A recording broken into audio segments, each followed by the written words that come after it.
Hi, my name is Jamey Stegmaier, and I run a small board game publishing company in St. Louis, Missouri called Stonemaier Games. We publish games called Viticulture, Tuscany, and Euphoria, all of which I've had a major hand in designing and developing. Today I wanted to talk about board game design to help any of you who might be aspiring board game designers. So I've compiled a list of the 10 major steps that you can take to design and develop a board game. The first step is to play a lot of board games. And not just play games that you already know you like, but also games that have different themes, different mechanisms, a broad range of player counts. That way that you can get exposure to a lot of different ideas and how you can combine those ideas into new combinations or even create new mechanisms that haven't been used in games before. As part of that, I would also recommend that you establish yourself as someone who is generous in the online community by offering to playtest games from other designers, particularly those on Board Game Geek. A lot of designers put their games on Board Game Geek to get feedback about them, and by offering your feedback on those games and playtesting those games, not only will you learn about design and feedback, but you'll also create some goodwill that you might be able to use later to get those people to playtest games for you as well. Number two is I would recommend you subscribe to 3 different media platforms. I would recommend that you listen to the podcast Ludology, which is a great podcast about game design and game mechanisms.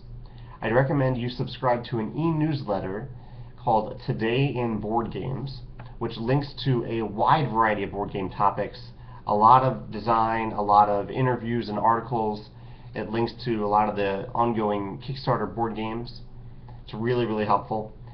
And there's a Tumblr called Cardboard Edison, which is a fantastic resource, an aggregate resource for tons of board game tips, board game design tips.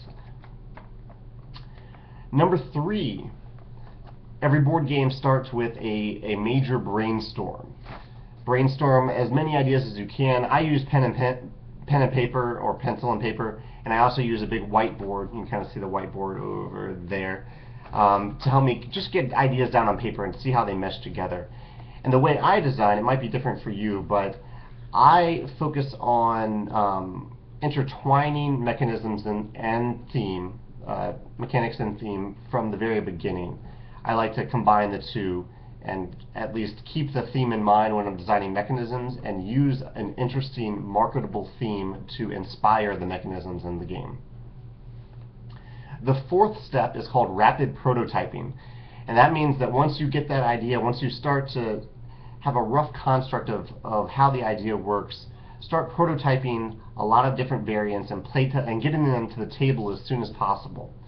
This does a couple things, but the major thing that it does is that it helps you realize that the way the game plays in your head plays out very differently when real people are playing the game. As part of that process, I would also recommend writing down the rules.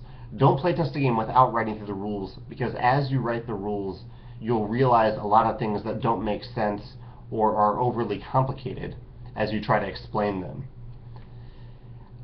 The 5th step is once you've gotten to a certain level with that rapid prototyping, that you feel or it's ready to take it to the next level within your personal gaming group, I'd recommend a more refined prototyping.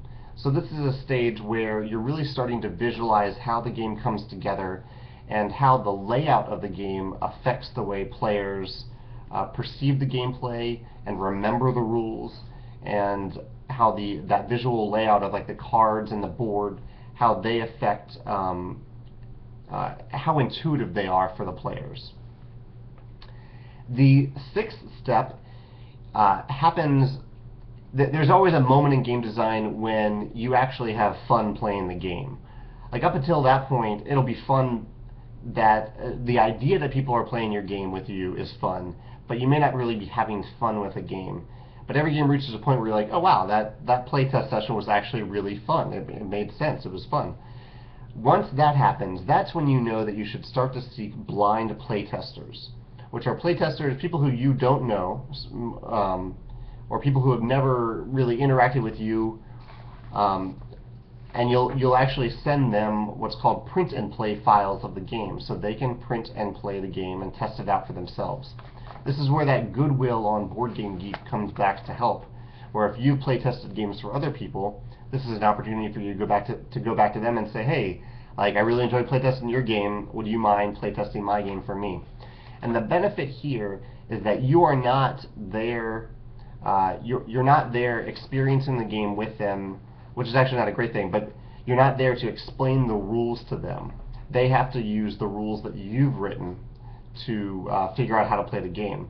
And they'll end up asking you a ton of questions that you never realized, and they'll end up playing the games in different ways than when you play the game with your personal gaming group. And it's that feedback that will really help you refine the game. That brings us to step 7, which is when the game is really refined, thanks to all that blind play testing, the prototyping. That's when you need to decide if how you want to publish this game. If it's something that maybe you want to self-publish, using Kickstarter to fund the cost of manufacturing the game and getting art for the game, or if you want to seek a traditional publisher.